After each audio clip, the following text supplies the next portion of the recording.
everyone. In today's session, we are dealing with the concept of nature, of principles of management, and significance of principles of management, which is the last concept of chapter 2. That first point is universal applicability. So all these points are related why the principles of management has been given or why the principles of management has been made. So what is the intention behind this and what are they are going to say. So in that first point is universal applicability. So what happens? There is the principles of management are prepared by the two management specialists, or we can say they are the researchers in the management, and they are not based from any, like, not from the India or not from any other country. They are basically from the American. So that what happens, so whatever the principles that they have made, that is not only made for where they are actually working, but we can apply it to all over the world. That is universal applicability. So principles of management are intended to apply all types of organization, business as well as a non-business. So not only for the one country, and also we can use it for the different types, like not only for the business. So we can adopt principles of management even for our education, and even for non businesses, like for our day to day activities also we can use principles of management. Next, second point is general guidelines.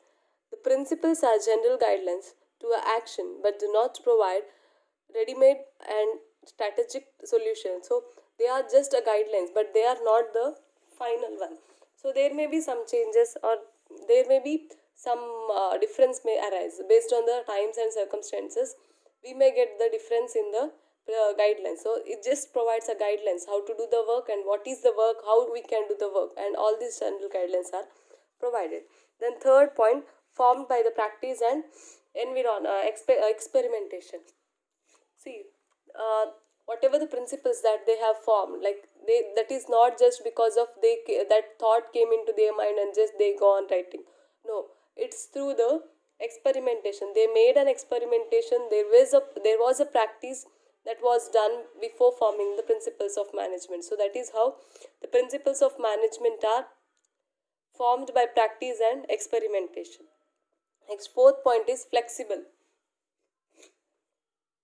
They are flexible. That means based on the time we can change the principle. Like we are going to adopt a principles of management saying division of work. Division of work, what it says? Division of work says that the work should be assigned to the suitable person who is doing actually who is suitable for that work. So we can change that based on saying that we don't have the suitable person for the suitable work, so that we are going to do that as we are going to train the person and we are making suitable him for the job. So based on the time we are going to change the principles and we are going to adopt, but we are not going to remove that principle, just we are going to change a little bit among that. Next, fifth point is mainly behavioral. So whatever the principles that have formed or whatever the points that they have given, it is uh, based upon the human behavior, how they are going to behave or how they are going to react based on that rules and regulations. So based on that they have made the principles. Next, sixth one, cause and effect relationship. The principles of management are intended to establish relationship between cause and effect so that they can be used into the large number of cases. So they use these principles, they form the principles of management by doing based on the experimentation is done on the small group. But if that is done on the large group, what might be happen? So there may be some changes. So there is a cause and effect relationship. What is the cause that came when they are doing upon the earlier, and the same result we cannot get now. So the principles of management are intended to establish relationship between cause and effect so that they can be used in a large number of areas. So now different areas we can use the, and there may be a different result that we may get. And the last point is contingent. Contingent means the application of principles of management is contingent or dependent. So it is dependent upon the work, what kind of work that we are going to do.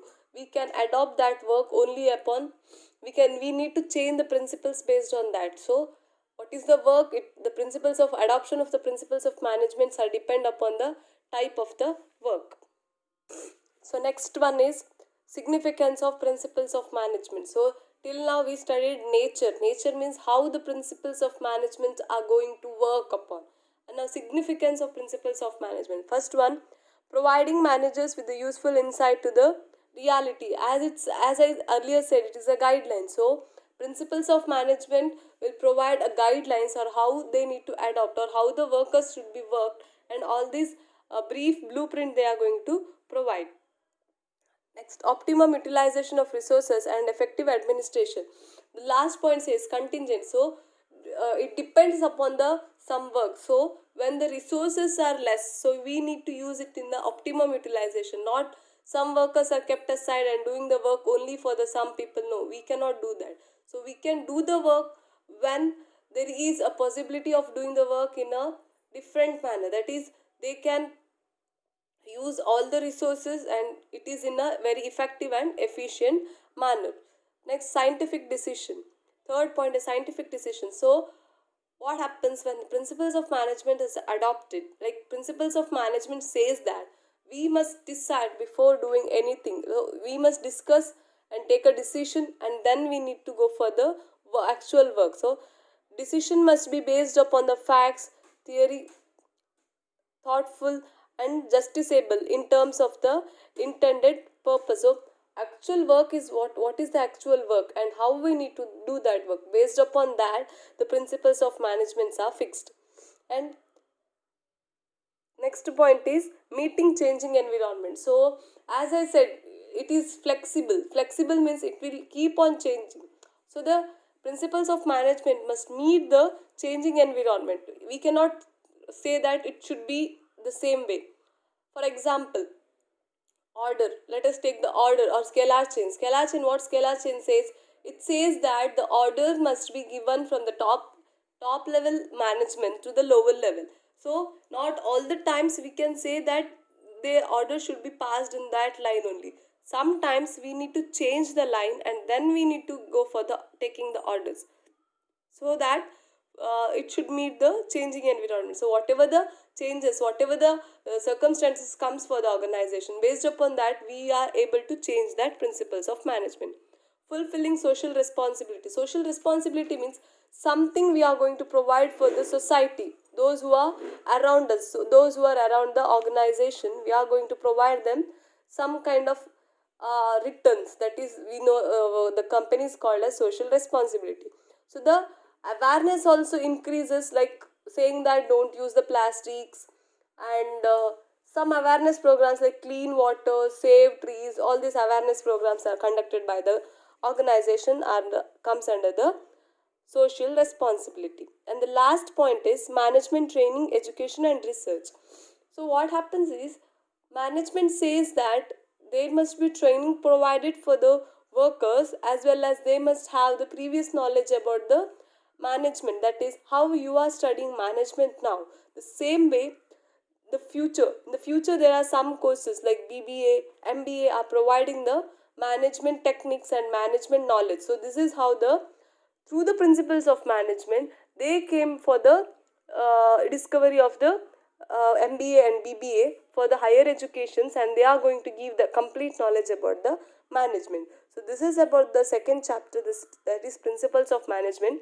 So we studied Taylor's principles of management, Henry Fayol's general principles, and Taylor's scientific management, techniques of scientific management, nature and significance of the scientific management. So this is about this chapter, and we are completed with the chapter 2.